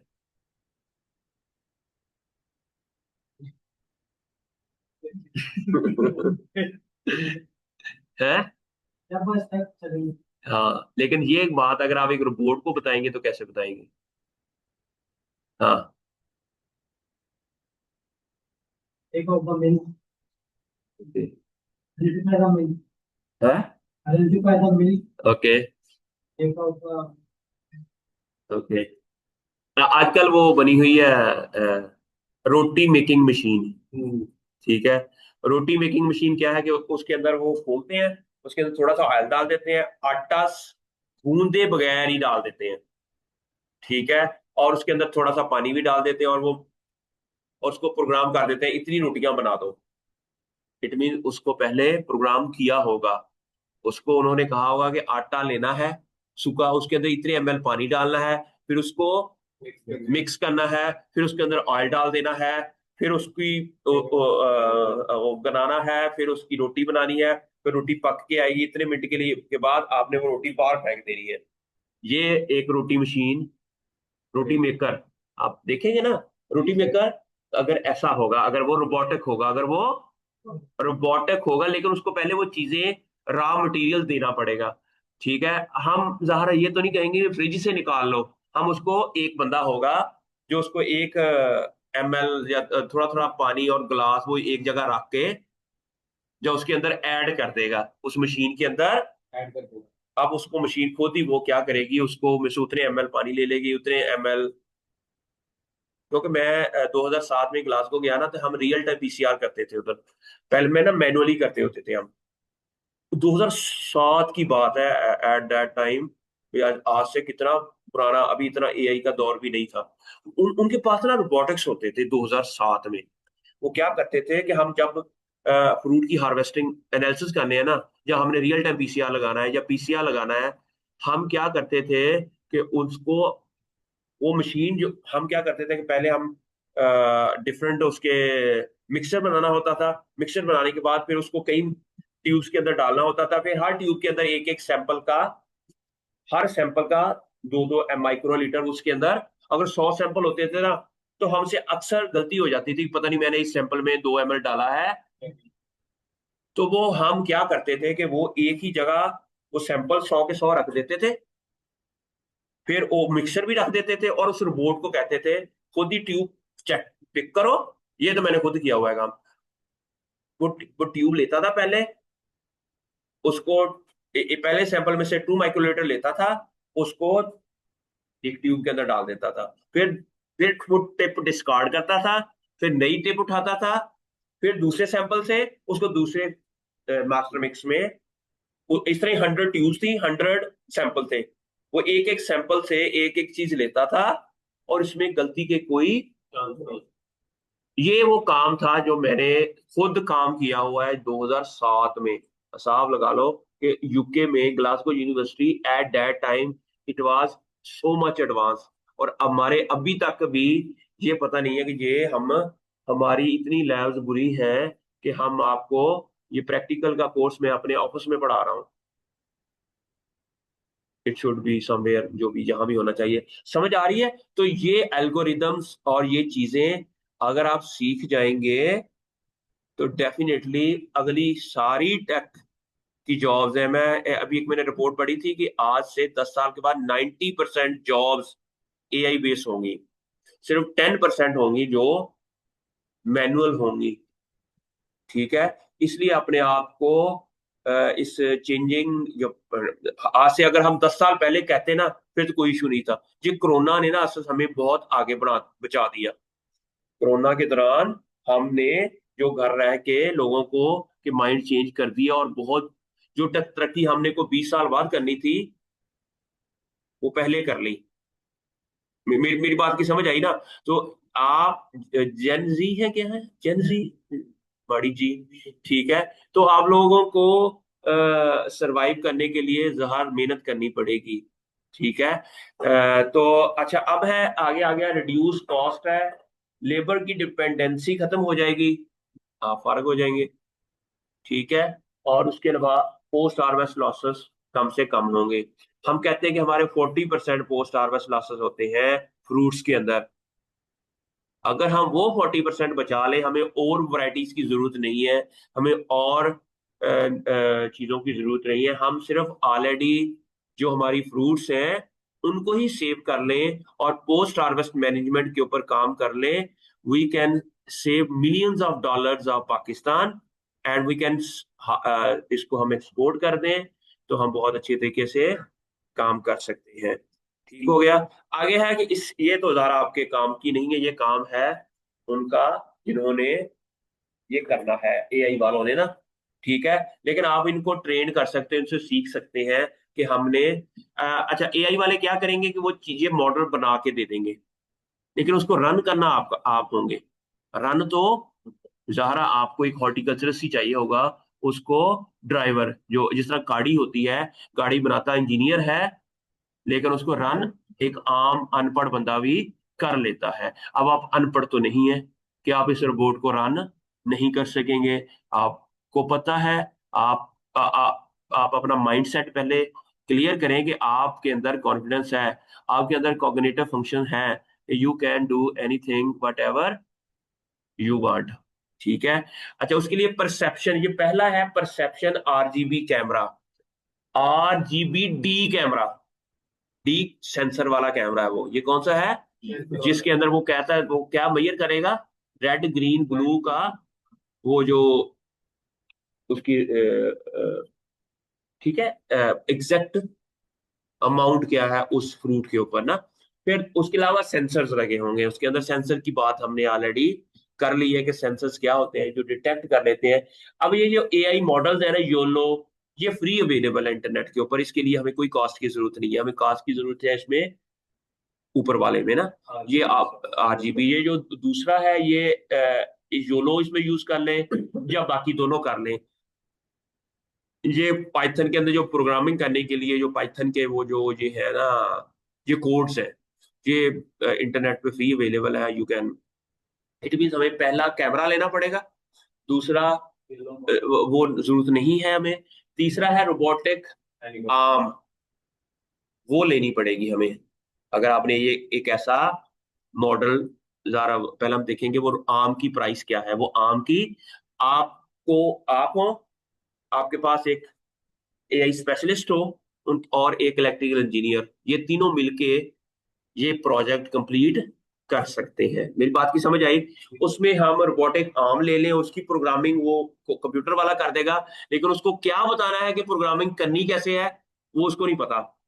वो आपको पता है कि मैंगो को हार्वेस्ट कैसे करना है। अगर आप कहेंगे ना यार ये तो एआई वालों का काम है, तो काम नहीं होगा, ये काम नहीं होगा। उसको नहीं पता कि इसको हार्वेस्ट ऐसे करना है या ऐसे करना है, ये सिम्टम्स का मतलब क्या है, ये उसको उनको बताएंगे कि ये सिम्टम्स हैं, तो आपने इसके ऊपर एल्गोरिदम बनाना है या कोई एआई टूल बनाना है या रोबोटिक आर्म हार्वेस्टिंग करनी है। ये सॉफ्ट टिश्यूज होंगे, ये हार्ड टिश्यू होंगे, ये उनको नहीं पता। आपने कहा है कि इसकी इतनी स्ट्रेंथ होनी चाहिए, पावर इतनी होनी चाहिए, वो ओके उसको कहेगा कि हमें इस तरह की एक पावर वाला बना देता हूं रोबोटिक आर्म। मेरी बात की समझ आई ना? अगर आप कहें कि ये सिर्फ उनका काम है तब भी नहीं होगा, अगर वो कहेंगे कि ये सिर्फ हमारा काम है तब भी नहीं होगा। इसे कहते हैं दुनिया में कोलैबोरेशन। इसे दुनिया में क्या कहते हैं? जब आप कोलैबोरेशन करोगे तो अच्छी पब्लिकेशंस भी आएंगी, अच्छा डाटा भी जनरेट होगा और मसाइल भी हल होंगे। मेरी बात की समझ आई ना? तो इट मीन अगर आपको उनको बताना है तो उसके लिए आपको थोड़ी सी बेसिक इसकी आनी चाहिए।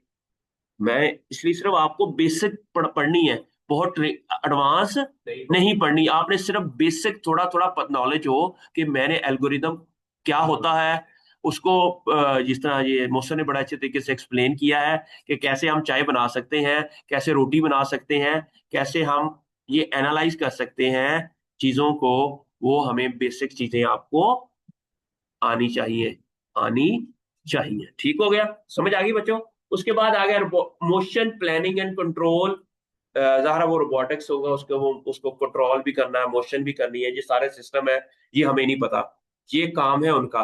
उससे पहले पहले का काम उनको बताना है। उसके अंदर नेविगेशन भी होगी, मैंने पहले बताया। तो नेविगेशन का मतलब क्या होगा? एग्जैक्ट लोकेशन, कहाँ वो मैंगो के ऑर्चर्ड का लोकेशन, उसका नंबर, वो सारी चीजें उस सिस्टम के अंदर होंगी। ठीक है। फिर आ गई उसकी नेविगेशन भी होनी चाहिए, सेफ्टी भी होनी चाहिए। ये सारी कंप्यूटिंग और ये चीजें आपको नहीं पता, आपको पता भी नहीं होनी चाहिए, लेकिन आपको ये उसको ये बताना पता होना चाहिए कि आपने ये सिस्टम रन कैसे करना है। अगर हम ये एक प्रोजेक्ट लिखें, फर्ज किया हमाद आप एक प्रोजेक्ट लिखें, आईएफएस का एक प्रोजेक्ट होता है, इंटरनेशनल फंड फॉर साइंस, इसकी लास्ट डेट होती है दिसंबर की कोई 27 तारीख। अच्छा, ये सिर्फ देते हैं प्रोजेक्ट यंग लोगों को, हम मुझे नहीं मिल सकता ये इंटरनेशनल फंड फॉर साइंस, ये स्वीडन की एक ऑर्गेनाइजेशन है जो कि सिर्फ फंड करती है यंग रिसर्चर्स को और आप जैसे को, और वो ही और यंग रिसर्चर भी ऐसा होना चाहिए जो किसी गवर्नमेंट ऑर्गेनाइजेशन के साथ अफिलिएटेड हो, और आप यंग रिसर्चर हैं, you are affiliated with this institution. आप ये प्रोजेक्ट लिख के उनको भेजें कि हमारी ये कास्ट आएगी, ये काम करेंगे, इससे ये होगा, इससे क्लाइमेट चेंज के ऊपर क्या इफेक्ट होगा, ज़रा ड्रामेबाजी थोड़ी बहुत साथ में करनी पड़ेगी, ठीक है, तो ये फंड आपको मिल जाएगा, ठीक है। उसके लिए मैं आप लोगों की हेल्प आउट कर सकता हूँ। आप लोग, और अच्छा, वो जो प्रोजेक्ट आएगा ना वो आपके नाम पे आएगा, और आप अपनी सीवी में लिख सकते हो कि you are the principal investigator of this project. अच्छा, उसमें पैसे कितने आएंगे? 12,000 US डॉलर में, ठीक है। अच्छा, वो आपकी मास्टर्स की रिसर्च के लिए या एक बड़ी रिसर्च के लिए हमारे पास यहाँ फंडिंग आ जाएगी, और आप उसको बहुत अच्छा, और ये आप के लिए बड़ा ही अच्छा होगा कि अगर ये अभी आप इसको सबमिट करा दो, और उसका डिसीजन 3-4 महीने में आ जाता है। अगर आपने दिसंबर में जमा कराया तो मार्च अप्रैल में आपके पास वो प्रोजेक्ट आएगा या नहीं आएगा पता चल जाएगा, और नॉर्मली वो यंग रिसर्चर को दे देते हैं, ठीक है। मेरी बात की समझ आई? अच्छा, उसके बाद आ गया कि ये ऑब्जेक्शन है, योलो भी एफिशिएंट है, ये सारी धारा भी आपको नहीं पता होगी। आपका तीसरा मकसद है कि राइटनिंग की क्लासिफिकेशन कैसे करनी है, वो कौन करेगा? वो ये वाला सॉफ्टवेयर करेगा, ठीक है। डिटेक्शन डिटेक्शन कौन करेगा? ये योलो वाला सॉफ्टवेयर करेगा, ठीक है। क्लासिफिकेशन कौन करेगा राइपनिंग की? वो ये वाला। डेप्थ एस्टिमेशन कब करेगा? ये आरजीबीटी कैमरा, ठीक है। फिर ट्रैकिंग कौन करेगा? फ्रूट ट्रैकिंग के लिए ये डीप सॉर्ट सॉफ्टवेयर है, ठीक है। और फिर आगे है ये एस्टिमेशन, ये वो सारा काम। अच्छा, अब है work flow capture orchard image via camera camera sensor. सबसे पहले क्या करेंगे? हम कैप्चर करेंगे, फिर डिटेक्ट करेंगे और सेगमेंट करेंगे फ्रूट्स को, मैंगो के फ्रूट्स को। इसके अंदर फिर क्लासीफाई करेंगे राइपनिंग को। वो कैसे करेगा? पहले हम उसको बताएंगे, हम एक डाटा जनरेट करेंगे, वो डाटा उसको देंगे, तब उसको पता चलेगा कि ये फुली राइपेंड है, ये अनराइप है, या ओवर राइप है। मेरी बात की समझ आई? उसके लिए आपको एक एक्सपेरिमेंटल डाटा खुद से जनरेट करके पूरा एक एक्सपेरिमेंटल प्लान करना पड़ेगा, और फिर आप उस मशीन को वो डाटा देंगे। इट मीन ये सारा काम, इसमें मेजर काम किनका है? फ्रूट्स साइंटिस्ट का। मेरी बात की समझ आए? इट मीन हॉर्टिकल्चरिस्ट का काम है ये सारा काम। के फ्रूट हार्वेस्ट कब होता है, उसकी डेट ऑफ टाइमिंग क्या होनी चाहिए, उसके अंदर शेल्फ लाइफ कितनी है, वो उसकी फ्रूट की थिकनेस कितनी है, ये सारा पोस्ट हार्वेस्ट का जो आपका सब्जेक्ट पढ़ रहे हैं वो भी है ज़ाहिर। इसके अंदर वो चीजें सारी आप स्टडी करोगे, फिर जाके हार्वेस्टिंग के उनको प्रॉब्लम बताओगे, तो तब जा, और इसके अंदर क्लाइमेट चेंज वाला टच लगाना लाजमी करके नहीं, तो आईएफएस वाले कहेंगे wow, we can win this project, we can you can win this project, this is novel idea, you should work on it, this will solve the problem of farmers in the developing world। अच्छा, अब ये जो IFS का project है ना, वो सिर्फ developing nation के लिए है, डेवलप्ड नेशन के लिए नहीं है, उनके लिए नहीं है। ये प्रोजेक्ट्स वो देते हैं, वो युगांडा के लिए, पाकिस्तान के लिए, इंडिया के लिए, और इन इलाकों के लिए। इसलिए आप लोगों के, क्योंकि ये अफ्रीकन नेशनल के अंदर जितने भी लोग हैं, ज़रा maybe they are not so trained कि they can write that type of project, तो it means we have a lot of chance in winning that projects और स्कॉलरशिप। आपकी एक वैसी कॉन्फिडेंस का लेवल हाई हो जाना है, जब आप दुनिया में कहीं भी अपनी सीवी भेजोगे तो वो आपको फौरन मलका बरतानिया रख लेगी, और आपको ऑस्ट्रेलिया का जो चार्ल्स बोर्सन है, जो भी है, वो जो जर्मन चांसलर है, वो कहेगा हमाद तू पैदा ही होया सी मेरे मुल्क लिए, ठीक है। मेरी बात की समझ आ रही है? तो आपको मैं आपको दोनों सिनेरियो बता रहा हूँ कि पाकिस्तान के लिए बेहतर क्या है, अगर आप इंटरनेशनल जाना है तो क्या करना है, आपका ब्रेन कॉग्निटिव फंक्शन आपने कैसे अपने आप को इम्प्रूव करना है, सो वी शुड, ठीक है। अब नेक्स्ट है कि localisation fruit, localise fruit in 3D। 3D क्या होता है? ये है 1D, ठीक है। ये होता है 1D, ये होता है 2D, ये 2D है, ये ठीक है।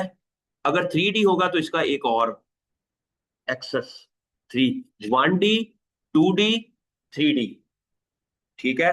3D के अंदर जो आपका स्फीयर होता है, स्फीयर जो फुटबॉल होता है वो स्फीयर, अगर हम केला सर्कल लगाएंगे तो ये 1D होगा। अगर उसको वो हमारा पूरा जो स्फीयर होता है वो 2D और 3D होता है वो सारा, मैंगो पूरे का पूरा हर तरफ से नजर आए, ये होगा 3D। अब वो जो हमारा कैमरा होगा वो, उसके अंदर ये कैपेसिटी होगी कि उस फ्रूट को हर तरफ जगह से एनालाइज करेगा, ठीक है। उसे कहते हैं फ्रूट की जो लोकलाइज करना है फ्रूट को, वो 3D में, ठीक है। अच्छा, उसके बाद ये RGB डेप्थ कैमरा, जेटसन, ये वो सारा, you don't need to know about that things, ठीक है। और फिर बेनिफिट एंड चैलेंजेस क्या होंगे इस प्रोजेक्ट के, क्या होगा कि रिड्यूस लेबर डिपेंडेंसी हो जाएगी, और इंक्रीज एफिशिएंसी एंड कंसिस्टेंसी हो जाएगी, मिनिमाइज फ्रूट डैमेज का जो हमारा पोस्ट हार्वेस्ट लॉसेस होते हैं वो हमारे कम से कम हो जाएंगे। फिर हमारे पास स्मार्ट ऑर्चर्ड मैनेजमेंट हो जाएगी। आजकल क्लाइमेट स्मार्ट एग्रीकल्चर का जो जिक्र है वो यही है कि उसमें क्लाइमेट स्मार्ट एग्रीकल्चर के अंदर प्रिसीजन फार्मिंग, प्रिसीजन एग्रीकल्चर, ये वही चीज ही है कि आपने एग्जैक्टली वो काम करना है जो रिक्वायर्ड है। हमने कोई चीज वेस्ट नहीं करनी। आप कहेंगे कि इससे हमारा बहुत ज्यादा क्लाइमेट को इम्प्रूव करने के लिए काम करेंगे, ठीक है। फिर होगा स्मार्ट, और जो फिर चैलेंजेस क्या होंगे, occlusion of roots by leaves and branches and light, हाँ लाइटनिंग वेरिएशन इन ऑर्चिड, यही मैंने सुबह बताया था। सबसे पहले हमारा मसला क्या होगा कि सुबह के टाइम हार्वेस्ट करना है डाटा, आपने शाम के टाइम लेना है, दोपहर के टाइम लेना है। वो सिर्फ वो इंसान नहीं है कि वो जाके किसी टाइम भी देख सकता है, वो एक रोबोट है। रोबोट के अंदर जो डाटा होगा वो सिर्फ एक खास स्पेसिफिक, सुबह 6 बजे वो ऑपरेट करेगा तो सिर्फ 6 बजे ही ऑपरेट कर सकता है। उसके अंदर को हमने ट्रेन ही इतना किया हुआ है कि सिर्फ 6 बजे की टाइमिंग के लिए, वो इंसान नहीं है, वो एक मशीन है, वो रोबोट है, वो सिर्फ उसी टाइम ऑपरेट कर सकती है जिस टाइम का डाटा हमने उसके अंदर इनकॉर्पोरेट किया है, उसको लर्न किया हुआ है, उसको ट्रेन किया हुआ है, ठीक है। अगर वही प्रोजेक्ट हम किसी और डे के अंदर उस रोबोट्स को रन करेंगे तो वो फेक डाटे के मुताबिक वो गलत फ्रूट को हार्वेस्ट कर लेगा, उसकी एफिशिएंसी वो नहीं रहेगी, ठीक है। तो इसलिए इसके अंदर देयर आर मैनी टेक्निकल, ये चीजें उन रोबोटिक साइंटिस्ट को नहीं पता होंगी, ये चीजें हमें पता होगी। हम वो जब डाटा लेकर आएगा, उस डाटे को फिर हम एनालाइज करेंगे, वाकई इसने जो क्लासिफिकेशन की है रिपोर्ट ने, ये राइप है या अनराइप है, क्या वो ठीक ही है। उसके ऊपर फिर हम दोबारा से उसको क्या करेंगे, स्टडी करेंगे उसके ऊपर। फिर हम फाइनल इस रोबोटिक सिस्टम को फिर लॉन्च करेंगे। मेरी बात की समझ आ रही है, क्योंकि आपने अगर कोई डाटा इस तरह का उदाहरण, पहले आपने उसको ट्रेन कर दिया, ट्रेन करने के बाद उसका इम्तिहान भी लेना है। वो है नहीं कि एवं पास हो जाए फिर डिग्री लेके चल जाए, ऐसा नहीं होता, ठीक है ना। उसका हम क्या करेंगे, वाकई उसने वो फ्रूट हार्वेस्ट करके लेकर आया है, जो वो वही लेकर आया है जो हमने उसको डाटा दिया था, या उस डाटे के अंदर कोई इशू है। इट मीन्स फिर हम नया से उसके अंदर एल्गोरिदम के थोड़ा सा मॉडिफाई करेंगे कि ये अभी भी अच्छा ट्रेंड नहीं हुआ। ये वो कॉग्निटिव फंक्शन है, बार बार आपकी क्रिटिकल थिंकिंग को यू विल कीप ऑन, इसे आपका एक क्रिटिकल लेवल थिंकिंग का ऐसा प्रॉड हो जाएगा कि आप दुनिया के किसी भी प्रॉब्लम को हल करने के लिए चीजों को अंडरस्टैंड कर लेंगे। समझ आ रही है आपको? तो आपने ये चीजें देखनी है। फ्यूचर प्रोस्पेक्टस हो क्या हो सकता है कि integration drone for aerial monitoring, cloud based data management, और उसके बाद है स्केलेबल।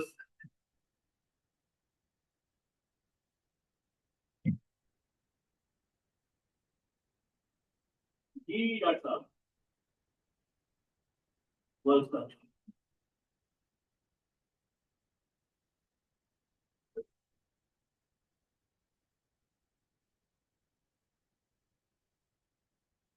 वो मेरे किए मैं आपको बताऊंगा।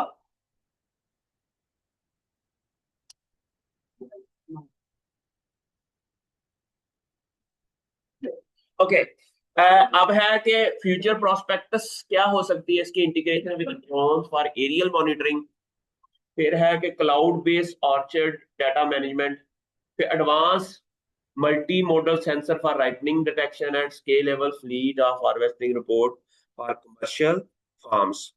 फिर ये वर्क फ्लो है इसका, कैमरा कैप्चर करेगा, फ्रूट डिटेक्टर करेगा, टाइपनिंग की क्लासिफिकेशन करेगा, फिर क्या करेगा, 3D उसकी लोकलाइजेशन करेगा, मोशन प्लानिंग होगा, रोबोटिक्स है ये विजुअल के अंदर होगा। फिर सिस्टम सिस्टम जो डिजाइन है वो ये होगा, रोबोटिक आर्म है ये वो सारा, you may not know but it's a very good project if someone can work on that. हम इसको अगर हम किसी, हाँ किसी और के मुताबिक भी हम इसको एडजस्ट कर सकते हैं, हम गावा के मुताबिक कर सकते हैं। ठीक है, ठीक है, उसके कर सकते हैं। तो दैट्स अ वेरी, और आप लोगों ने एक एक प्रोजेक्ट इस तरह का लिखना है, ठीक है। अब मैं आपको थोड़ा सा आईएफएस के बारे में थोड़ा सा बता दूं। What is IFS? आप आईएफएस स्वीडन आप इधर लिखेंगे ना, IFS Sweden, this is a website. ये क्या है? Commonly refer to organisation in the international fund for science, a non government organisation that support scientist in low income countries. We are the bloody no income low income countries. अभी इसमें submit करवाइएगा, ठीक है। Non government organisation that support scientist in low, is headquarter in Stockholm, ठीक है। Is a Swedish software company that provide enterprise resource planning software and is Hyderabad। अच्छा है, what what does it provide? Research grants, monitoring and workshop to support early career scientists। मैंने क्या कहा था? Young scientist जो early career scientist है, अभी आप अर्ली कैरियर है, ठीक है। और receive funding from donors and funders including that. What it does, global enterprise software provider है ये, तो वो दूसरी होगी। अच्छा मैं इसकी कंपनी के ऊपर जाता हूँ, इसकी वेबसाइट के ऊपर जाता हूँ। This is a website for international fund for science, ठीक है। इसके अंदर जब आप जाते हैं तो आपको लगता है कि यहाँ पर आईएफएस के अंदर प्रोग्राम्स कौन कौन से हैं, ठीक है।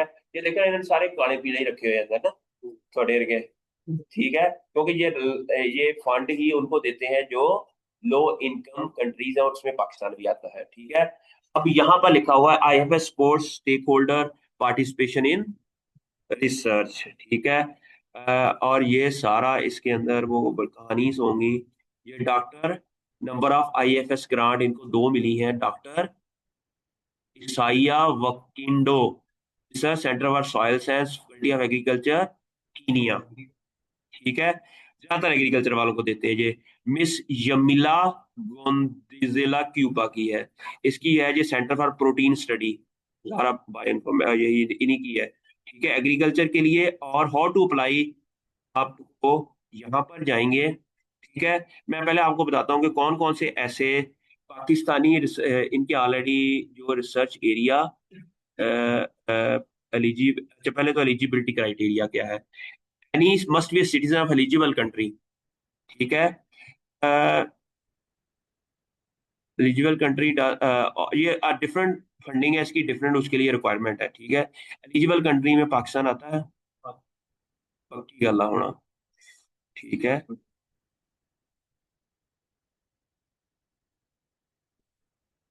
ਆ ਗਿਆ ਸ਼ੁਕਰ ਆ, ਮੈਂ ਕਿਹਾ ਵਧੀਆ ਗਏ ਅਸੀਂ ਕਿਤੇ ਚੰਗਿਆਂ 'ਚ ਤਾਂ ਨਹੀਂ ਹੋ ਗਏ।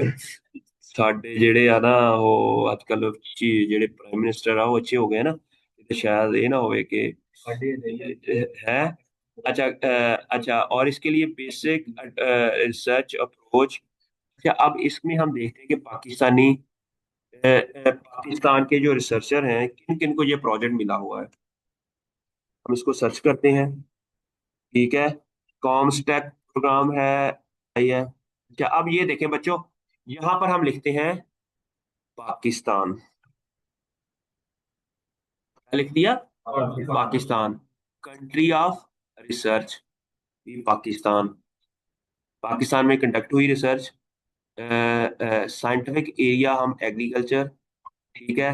हम इसको सर्च करें तो हमें ये बताएगा कि कौन से ऐसे साइंटिस्ट हैं। अच्छा यहाँ पर search for the IFS awardee, इधर है, सॉरी, ऑल कंट्रीज ऑफ इन पाकिस्तान, ठीक है। हम इसको सर्च कर दें, अवार्डी नेम नहीं, हम जस्ट वैसे लिख देते हैं कि अवार्डी, ये देखें, अजीम मोहम्मद पाकिस्तान, खान मोहम्मद, जुहेब, ये सारे वो अवार्डी हैं जिनको ये देखें,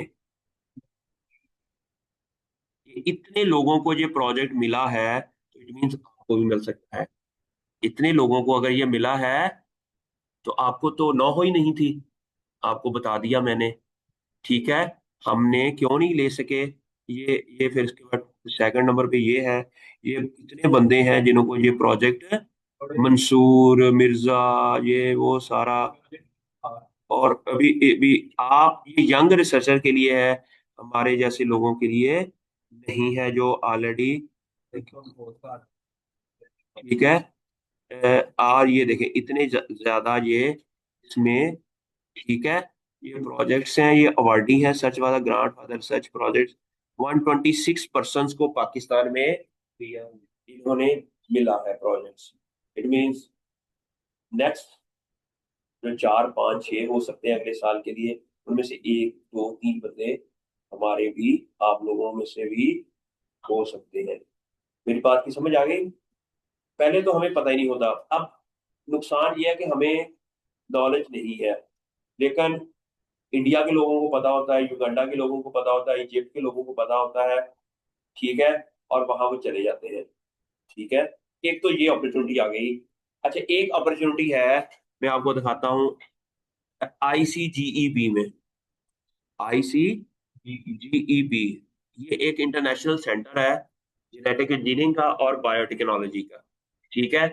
यहाँ पर इतनी अच्छी अपॉर्चुनिटीज होती है कि आप लोग ना यहाँ प्रोजेक्ट जमा करा सकते हो, आप यहाँ पर वर्कशॉप्स में जा सकते हो, फंड कौन करेगा, ये वाले, और 15 दिन की वर्कशॉप है, 10 दिन की वर्कशॉप है, इटली जाना है, इटली जाते हैं, मैं 2 बार विन की है ये, मैं एक बार इजिप्ट गया था और एक बार इंडिया गया था, और 2 बार और विन की थी लेकिन मैं जा नहीं सका था।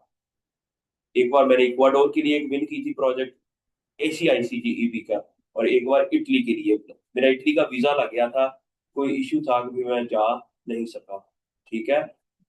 मेरी बात की समझ आई? तो आप यहाँ पर जा सकते हैं, यहाँ पर डेली कोई ना कोई वर्कशॉप दुनिया की आ रही होती है। अच्छा, अब ये देखें यहाँ पर ना, अवर प्रोजेक्ट एरिया क्या है, ये है ही सिर्फ बायोलॉजी से रिलेटेड ना, ठीक है। ये देखो ना, वुमन इन साइंस, ये दुनिया में सब औरतों को सबसे ज्यादा स्कॉलरशिप मिलते हैं, क्योंकि दुनिया ये समझे कि पाकिस्तान के अंदर औरतें बढ़िया जुल्म हो रहे हैं उनके साथ, हालांकि जालम बढ़िया है, ठीक है। तो आप अपना फायदा उठाएंगे, जितनी गर्ल्स ज्यादा अप्लाई करेंगे, वो समझते हैं कि इनको हम जल्दी, अगर हमाद अप्लाई करेगा तो बेचारी GR अप्लाई करेगी, तो वो GR को मिल जाएगा, हमाद को नहीं मिलेगा, वो कहेंगे कि हमाद जालिम है और GR जो है मजलूम है, हालांकि ऐसा नहीं है, ठीक है। अच्छा, अब इसमें हम ये देखें ना, हमारे पास अब प्रोग्राम्स क्या हैं, ये देखिए यहाँ पर यह प्रोग्राम, यहाँ पर फेलोशिप्स हैं, मीटिंग्स हैं, ग्रांट्स हैं, इंटरनेशनल सेमिनार्स और technology transfer, lot of things in that. मैं for example meeting and courses की बात करते हैं, अब यहाँ पर जाए ना, तो यहाँ पर बहुत सारे मीटिंग एंड कोर्सेज हैं, जो कि 2025 में ट्रेनिंग है, पैथोजन डिटेक्शन एंड बायोसिक्योरिटी, ये एक कहाँ पर हो रही है ये, इटली में, ट्राई इस्टीजिया, इटली में। अब ये देखो कि क्या आप लोग इसमें अप्लाई कर सकते हो? यस, हॉर्टिकल्चर प्लांट के ऊपर मैं, आप कहें तो आपने कहानी बनानी है, कहानी, मैं ऐसी कहानी बनाता था, मैं कैसे कहानी, हालांकि मैंने कई ऐसी वर्कशॉप अटेंड की हैं जो मेरे फील्ड से भी नहीं थी। मैंने एक बार ICGB की फंडिंग, तुम्हारी और भी नहीं थी, मैं मैक्सिको भी गया था, सॉरी, ये तीसरी मैंने, वहां पर थी प्लांट ग्रोथ सब्सटेंस एसोसिएशन, उनकी थी एक कॉन्फ्रेंस, मैंने उनको कह दिया कि मैं ना ऑक्सीजन दी टिश्यू कल्चर पे काम कर रहे हैं, तो उन्होंने कहा ठीक है आ जा, मुझे स्कॉलरशिप मिल गया था, मैं इंडिया गया था, वो तो मेरी PhD की रिसर्च वाला टॉपिक था, वो बायोटेक्स टेस्ट टॉलर्स के ऊपर था, इजिप्ट में, तो इस तरह मैंने एक अमेरिकन सोसाइटी ऑफ माइक्रोबायोलॉजी की भी फंडिंग ली थी, ठीक है। इवन एक एंटोमोलॉजी कॉन्फ्रेंस, एंटोमोलॉजी के ऊपर भी फंडिंग ले ली, हालांकि I am horticulture biotechnology, I am not a entomologist. मैं उनकी भी फंडिंग ली। आपने सिर्फ कहानी का ना रुख बदलना है। एक कहानी ऐसी होनी चाहिए, लॉजिकल भी होनी चाहिए। ये ना हो कि संसा भी लिखा हुआ है कि मैं ते जाना ठीक है बलदस्तान ते कहानी लिखे हुए कि मैं उकाड़े जाना, ठीक है ना, ऐसे तो नहीं ना हो सकता। ठीक है। तो अब आप ये देखें कि इसके अंदर एक आपने पैथोजन डिटेक्शन एंड बायोसिक्योरिटी के ऊपर जब आप जाएंगे तो यहाँ पर आप ये सारा लिखा हुआ है, अंडरस्टैंड द बायोलॉजिकल वेपन, ये साइंटिस्ट है, QRT PCR, मॉलिक्यूलर डायग्नोस्टिक भी होगी, जिनोमिक्स भी आ जाएगी, बायोइन्फॉर्मेटिक्स भी आ जाएगी। ये सारी चीजें आप लोगों को आती हैं और आप इसमें फिल्म चला सकते हो। उसके बाद आ गई दूसरा जो ये वाली है एडवांसेस माउस, इसमें आप नहीं कर सकते ज़्यादा। वायरोलॉजी ऑन्को वायरसेस है, ये भी बहुत ज़्यादा स्पेसिफिक है उसके लिए। अच्छा, बायोइन्फॉर्मेटिक्स के ऊपर बहुत ज़्यादा है। डाटा माइनिंग वर्कशॉप, इसमें आप जा सकते हो। मेटाबोलोमिक डाटा आ गया, जीन एडिटिंग, इसके अंदर फूड सिक्योरिटी, क्लाइमेट चेंज, इसमें आप लोग पीरू में हैं, ये यहाँ जा सकते हो। प्रैक्टिकल ऑन फ्लोरिसेंट माइक्रोस्कोपी, अब आप यहाँ पर भी जा सकते हो। आप कहना चाहते हो कि मैं ना फ्रूट की पूरा सार बस पे काम करता हूँ, जब मैं ये ट्रीटमेंट दूंगा तो उसकी माइक्रोस्कोपिक व्यू के अंदर क्या चेंजेस आएंगी, इसके लिए हमें फ्लोरिसेंट माइक्रोस्कोपी की जरूरत है। तो I will want to learn this technique in your workshop, this will help me to understand the post harvest management of horticulture crop. कहानी कहानी कहानी, ठीक है। कहानी पूछते नहीं है आपकी न, मुझे मिली है, मैंने कहा ना इस कहानी पे मुझे मिली है, मुझे मिली है। मैंने उस टाइम जब पहली बार मैं मेक्सिको गया था, मैं ये की भी पब्लिकेशन नहीं थी रिलेटिंग टू दैट, और आई गेट दैट स्कॉलरशिप। ठीक है, अगर आपकी पब्लिकेशन होंगी तो ज्यादा अच्छा होगा। अगर आपकी उस एरिया में already you did something, definitely you will get the funding for that. Similarly आगे आ गया नेग्लेक्टेड ट्रॉपिकल डिजीजेज हैं, इसके ऊपर भी आप वही कंपैरेटिव जिनोमिक्स भी, ये तो है भी श्रीलंका में, यहाँ मैं अप्लाई करूंगा, डेफिनेटली करूंगा, क्योंकि मैं इस यहाँ पर जाऊंगा। ठीक है। फिर bio informatics education in low resource setting, ये साउथ अफ्रीका में यूजिंग आर, ये वही जो मैं आपको बायोइन्फॉर्मेटिक्स पढ़ाता हूँ, यही चीजें आप उधर जाकर कहा साउथ अफ्रीका में मथाथा में computational and system biology workshop है। मैंने कहा कि पूरी दुनिया में आजकल ना लोग कंप्यूटेशनल बायोलॉजी के ऊपर ही काम कर रहे हैं। आपको देखा होगा कि हर वर्कशॉप के अंदर कहीं ना कहीं बायोइन्फॉर्मेटिक्स का, हालांकि ये बायोटेक्नोलॉजी की शोभा है, लेकिन ज्यादातर यहाँ पर भी जो काम कर रहे हैं ये कंप्यूटेशनल बायोटेक्नोलॉजी की तरफ ही। ठीक है, मेरी बात की समझ आ रही है। तो हम अब बहुत होके बैठ गए हैं कि फिर आ गया practical artificial intelligence in data science and bioinformatics, apply करें। ठीक है। ये एक्चुअली हो गई है। फिर third, bird safety of virology, फिर मलेरियल के ऊपर है, फिर इमर्जिंग कार्बन कैप्चर। अब कार्बन कैप्चर के ऊपर तो आपका ही काम है, कैसे काम है कार्बन कैप्चर के ऊपर? लैंडस्केपिंग करते हैं आप, वो कार्बन डाइऑक्साइड को ऑब्जॉर्व करने के लिए ऐसा सिस्टम डेवलप करते हैं। तो अपने आप को ना लिंक किया करें चीजों के साथ, ना जोड़े करें, अपने आप को सेपरेट ना किया करें। ठीक है, क्या किया करें, चीजों के साथ जुड़ा करें। तो तब ही आपको पास ज्यादा अपॉर्चुनिटीज मिल जाती हैं। अगर आप बिल्कुल स्पेसिफिक हो जाते हैं तो फिर आपके लिए अपॉर्चुनिटीज भी स्पेसिफिक हो जाती हैं। और समझ आ गई आपको? अच्छा, अब मॉलिक्यूलर बायोलॉजी आ गई है। ज्यादातर ज़ाहिर है इसमें उससे रिलेटेड है मॉडर्न बायोटेक्नोलॉजी, सस्टेनेबल डेवलपमेंट, ये भी आप इसमें भी आ सकते हो। फिर इसके अलावा fourth, molecular eukaryotic gene regulation. अब यूकैरियोट्स में प्लांट्स भी आ जाते हैं, यूकैरियोट्स में प्लांट्स के ऊपर आप काम कर सकते हो। मैंने इसी वेबसाइट से अप्लाई किया था, तो मैंने 4 बार एज ए हॉर्टी, मैं जब पहली स्कॉलरशिप में मुझे मिला मैक्सिको का, मैं MSc हॉर्टिकल्चर था, मैं कोई बायोटेक्नोलॉजी की मेरे पास डिग्री नहीं थी, ना ही मैं उनको बताया था कि मैंने। फिर मैं इजिप्ट गया, बायोस्टैटिक्स इन प्लांट्स। मेरे पास बायोटेक्नोलॉजी की कोई डिग्री नहीं थी, मेरे पास एमएससी हॉर्टिकल्चर था।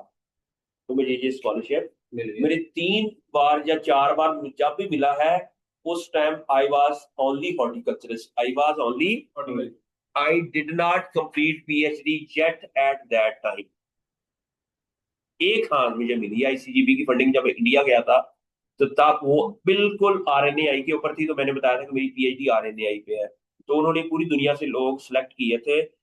सम टाइम ऐसा होता है कि आपकी एग्जैक्ट, और भी कई बड़े बड़े साइंटिस्ट ने भी अप्लाई किया था, लेकिन उनकी डिग्री में आरएनएआई नहीं थी।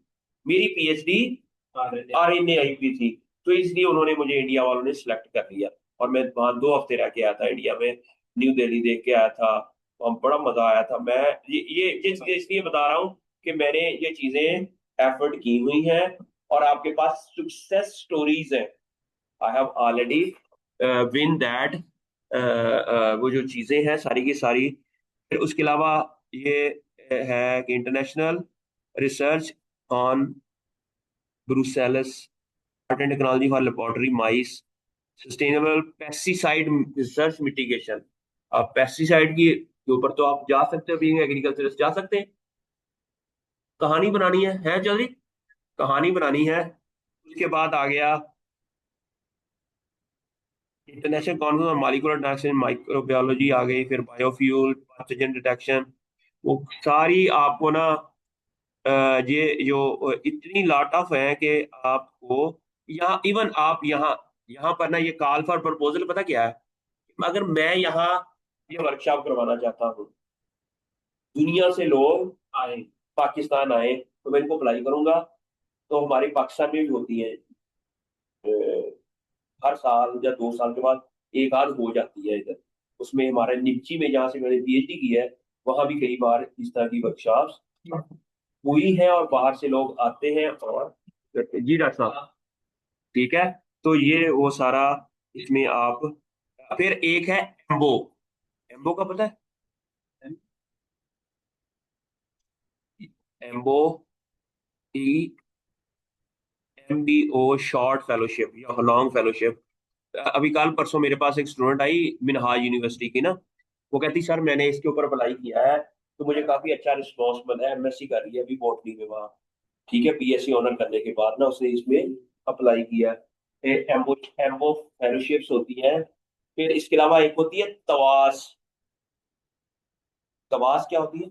Third world academy of sciences, we are bloody third world, ठीक है। और उनके लिए भी उन्होंने एक अलहदा, अच्छा, third world academy of sciences के अंदर पाकिस्तान में भी उसकी 2-3 सेंटर हैं। तवास के आप लोगों को पता ही नहीं है, क्योंकि हम एग्रीकल्चर वाले ना, वो बस वो रह के गए हैं कि बस नहीं। थवास जो है, ये third world academy of sciences हैं, जो कि कॉन्फ्रेंसेस भी होती हैं, और ये फंडेड होती हैं। क्या होती हैं? इसको वो फंड करते हैं। विजिटिंग साइंटिस्ट के तौर पर जाना है, रिसर्च एंड प्रोजेक्ट्स हैं, फेलोशिप्स हैं। और ये किन के लिए है?